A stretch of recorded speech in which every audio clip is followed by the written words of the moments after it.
खुशबू हम चैनल में आप सभी का स्वागत है। दोस्तों आप लोग कैसे हैं कमेंट बॉक्स में जरूर बताइएगा और आशा करती हूँ कि आप लोग स्वस्थ होंगे, मस्त होंगे, जहाँ भी होंगे खुश होंगे। खिचड़ी कुल सामान खाएंगे होगा। आप सब कैसे हैं कमेंट बॉक्स में जरूर बताइएगा। हमारे चैनल पे जो नए हैं चैनल को सब्सक्राइब कर लीजिए, बेल आइकन को जरूर दबा दीजिएगा। दोस्तों आप सबके लिए एक छोटा सा प्यारा सा कहरा हुआ गीत लेकर आए हैं। दोस्तों आप सब कमेंट बॉक्स में जरूर बताइएगा हमारा कहरा हुआ गीत कैसा है।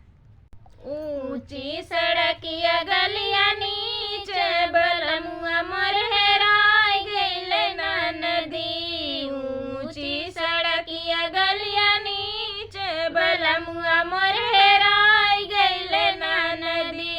जो माई पाई तो अपने बलम के, जो माई पाई तो अपने बलम के रख तो से नूरवा के बीच बलमुआ मोर हेराय गइले ना नदी। रख तो से नूरवा के बीच बलमुआ मोर हेराय गइले ना नदी। ऊंची सड़किया गलिया नीचे बलमुआ मोर हेराय गइले ना नदी। ऊंची सड़किया गलिया नीचे बलमुआ मोर हेराय गइले ना नदी। जब माँ पाई तो अपने बलम के, जो माई पाई तो अपने बलम के रख तो नया नवा के बीच बलमुआ मोर हेराय गइले ना नदी। रख तो नया नवा के बीच बलमुआ मोर हेराय गइले ना नदी। ऊंची सड़किया गलिया नीचे बलमुआ मोर हेराय गइले ना नदी। ऊंची सड़किया गलिया नीचे बलमुआ मोर हेराय गइले ना नदी।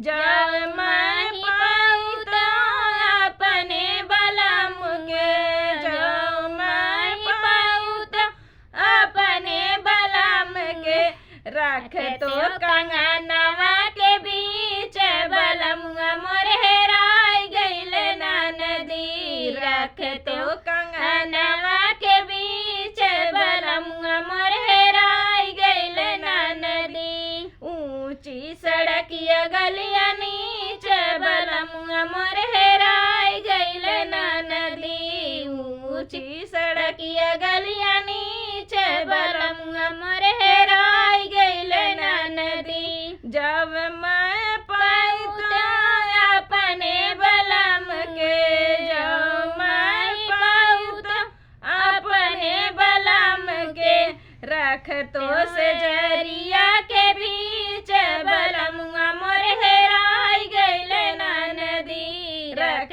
तो से जरिया के बीच बलमुआ मोर हेराय गइले ना नदी। ऊंची सड़किया गलिया नीचे बलमुआ मोर हेराय गइले ना नदी। ऊंची सड़किया गलिया नीचे बलमुआ मोर हेराय गइले ना नदी। जब मैं पाऊ तो अपने बलम के, जो माई पाऊ तो अपने बलम के रख तो मैलवा के बीच बलमुआ मोर हेराय गइले ना नदी। रख तो मैलवा के बीच बलमुआ मोर हेराय गइले ना नदी। ऊंची सड़क किया गलिया नीचे बलमुआ मोर हेराय गइले ना नदी। ऊंची सड़किया गलिया नीचे बलमुआ मोर हेराय गइले ना नदी। हमारा गाना आप सबको कैसा लगा कमेंट बॉक्स में जरूर बताइए। बड़ा रहे हेराई। तब तक मिलते हैं नए गाने के साथ नेक्स्ट वीडियो में। तब तक बाय बाय बाय। बाय।